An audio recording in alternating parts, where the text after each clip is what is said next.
Hello everybody, it's Serafina and I'm here with your daily tarot and astro insight.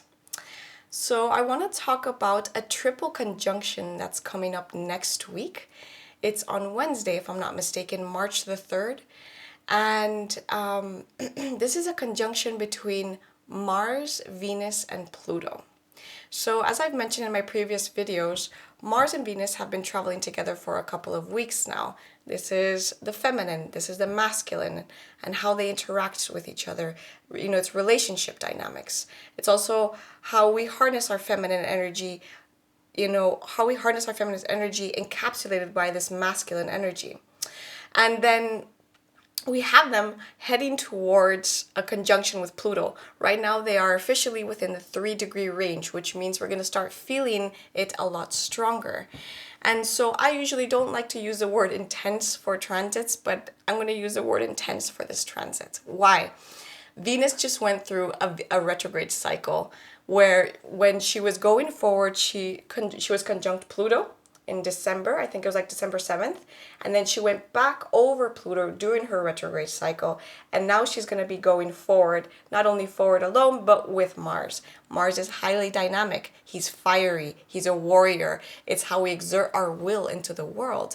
So not only do we have the Lord of the Underworld, Pluto, but we also have Mars, who is this like really strong masculine energy accompanying Venus. So Venus could bring some element of harmony and beauty towards this, but I really think that it's going to be speaking to our relationships, the dynamics in our relationships. It could be speaking to what type of partners or people we've been attracted into our life.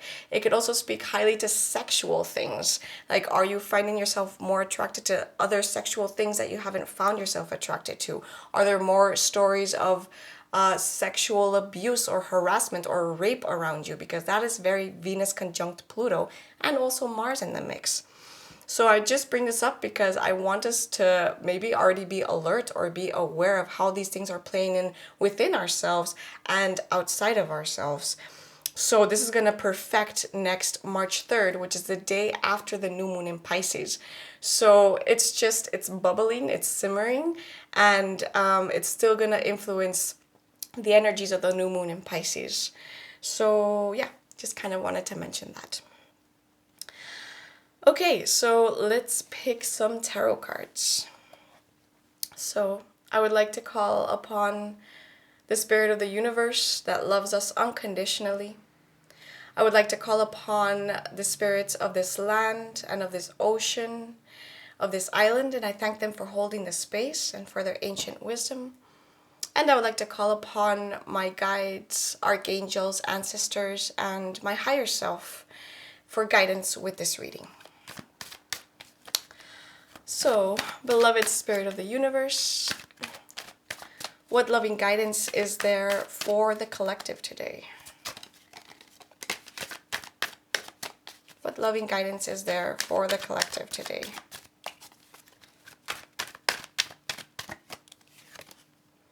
We have the 7 of Cups. The 7 of Cups speaks of uncertainty, of inability to make decisions. What further guidance is there for the collective today? We have the 9 of Cups, which speaks of wishes fulfilled. What further guidance is there for the collective today? We have the 2 of Swords, which is all about making decisions. Seems like some of us have some things to decide on. What further guidance is there for the collective today? We have lust or strength. I love this interpretation of the Strength card because, as you can see, there's usually we see a woman trying to open the mouth of a lion. But in this one, she is already kind of like dominated the lion and she's sitting on it and she's reaching for this, and I read about it, and this is like the orgasm. This is like the ecstasy that's happening. So, and lust, obviously it has to do with sex, But it can also just mean like a lust for life, which is, this is ruled by Leo and ruled by the sun, right? So so yeah, let's go into the cards. Oh no, I'm gonna pick one oracle card for today. What further guidance is there for the collective today? We have reframe, and there's another one that wanted to come out too. So reframe, this is happening for me, not to me. And right action, it says, let everything that wants to go, go, and everything that wants to come, come. That is spot on. So I am relating this Seven of Cups. So this Seven of Cups, in other tarot decks, we see it as somebody who has 7 cups and they're like confused and kind of like bedazzled and they can't really choose. And so since it's cups, it speaks of an emotional state. So I feel that some of us may feel like we're lingering today, like we have different options, or there's been a decision that we've been needing to make which we haven't been able to do. And it's interesting to see that in this tarot deck we see kind of like murky waters, and it's because there's not a flow. There's not a flow, unlike in this one. For example, if you see the difference in the symbology, here we see nine cups that are flowing. There's harmony, there's peace, and there's lots of things that are speaking together symbiotically. In the Seven of Cups, we see, murky green waters. So is there something in your life that you feel murky about, that you haven't been able to make a decision about? Something that needs your attention right now? Because the guidance for today is that when we take right action, when we let everything that wants to go, go, and everything that wants to come, come, we're going to find a greater sense of peace, a greater sense of harmony within our lives. And sometimes it's funny how we get so lost in the complexity of situations and what people say and what I want and what I don't want, when actually we always have the answer within. It's very simple. If we take a moment to go out to nature or to sit down in meditation and really just check in with our body, which is our main oracle or divination tool, and see what we want, we're going to be able to reach this place of happiness, of fulfillment, and of trusting our own emotional intelligence, right? And so we have the Two of Swords, which is speaking of a decision. In the Rider-Waite, we can see a woman with the 2 swords and she's blindfolded. And what that speaks to is of us going in to find our own peace, to find our own truth, and to stop seeking for it outside of ourselves, and knowing that no matter what decisions we take in life, it's always the right decision. Like, you can't always go off path, and even if you do go off path, the cosmic intelligence has a way of putting you back on it. And then to clarify all of this, we have the card of strength, or the card of lust. And as I said, it's ruled by Leo, so I'm kind of inferring it back to this full moon in Leo that we just had recently and how it's coming into the new moon in Pisces. So maybe this is a decision that we had to be making, or a lesson that we had to be learning, that is waning from the full moon in Leo as we're entering this new stage where the moon is going to be balsamic soon and she's going to go into darkness.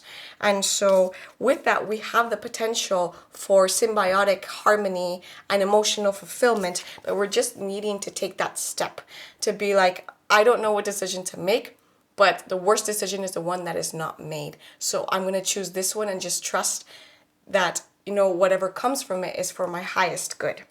And so that's something I like to pray for or to meditate with. Let whatever the result of this be for the highest good of myself and everyone involved. And then you can just know that the puzzle pieces are going to be flowing together. I do want to speak to lust, right? We were talking about Venus, the goddess of love, of harmony, of sexuality and sensuality of our body, of femininity, with Mars, who is also very sensual and sexual in his own way, right? In the masculine way, traveling together, and they're going to be conjunct Pluto. So I do feel kind of like the volcano that Pluto is, that something's going to be coming up. So let's check our own relationship with sexuality, our own relationship with the opposite, sex, if that's what you're into. If you're into the same sex, well, then let's check our relationships there, our dynamics. How are we magnetizing people towards us? What net are we casting, right? Like, we all cast a certain net. It doesn't mean that we have to engage with everything that gets caught in our net, right? We can be selective. Not actually suggest that we be selective, right? Okay, so I'm going to choose one card from this deck to see what further astrological influences there are for us. Not that this triple conjunction isn't enough. Okay, what further guidance is there for the collective today?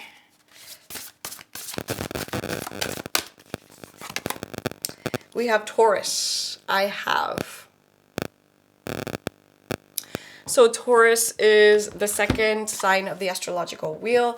It is ruled by Venus. And right now we have the North Node in Taurus. So I feel that it's speaking more to that. If you want to know how these eclipses or the North Node is affecting you, I would suggest that you look to see what house Taurus is in your chart. For example, I know that it's in my second house. So it's all related to my value and to possessions and to money, basically. So Taurus, I have.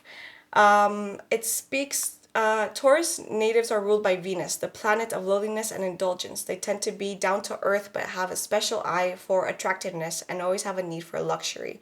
Practical matters rule first with Taurus, taking care of the home and all the comforts before they move on to what they truly love. So this card indicates talents in the arts, specifically singing and music. Taurus shares rulership with Leo over the stage. So matters involving plays, musical, theaters, concerts can have meaning right now. The Taurus card corresponds to the Hierophant card in the tarot, which indicates tradition. The Taurus card turning up in a spread is always a positive sign of that is highly stable and supportive. Yeah, so Taurus is earth, and it's feminine earth, right? So it's very able to hold things. So as it said there, I really feel that it's like a grounding aspect to this triple conjunction that's coming. And not only that, but a grounding to whatever it is that we're going through emotionally today, where we're having to get out of a state of like illusion, basically, by being able to go within and check with what it is that the path that we want to take, because ultimately we can't take a wrong path. And with that, finding this emotional fulfillment of being in harmony, and like the word symbiosis just keeps on coming to my mind. And with that, finding our lust or zest for life, or our inner strength, right? This is a card of strength, of us being able to rely on all the tools that we have within us ourselves to be able to continue forward. And it can also be a card of just indicating of us discovering a new source of strength within us that we didn't know that we had before, right? A new luminosity, a new way of showing up in the world, right? That's Leo, right? So as this card described, you know, Leo and Venus are all about us showing up, are all about us putting our energy out there, and not only that, but magnetizing things towards us. We do not need to seek for things, right? We do not need to seek for things that are meant for us. Let everything that wants to go, go, and everything that wants to come, come. So kind of just trusting that process, and knowing that whatever happens, this is happening for me, not to me. Okay, so I will definitely be talking more about this triple conjunction in the coming days. I hope that this was useful to you. Remember, you can always contact me if you want to book a reading, and I will see you tomorrow. Bye.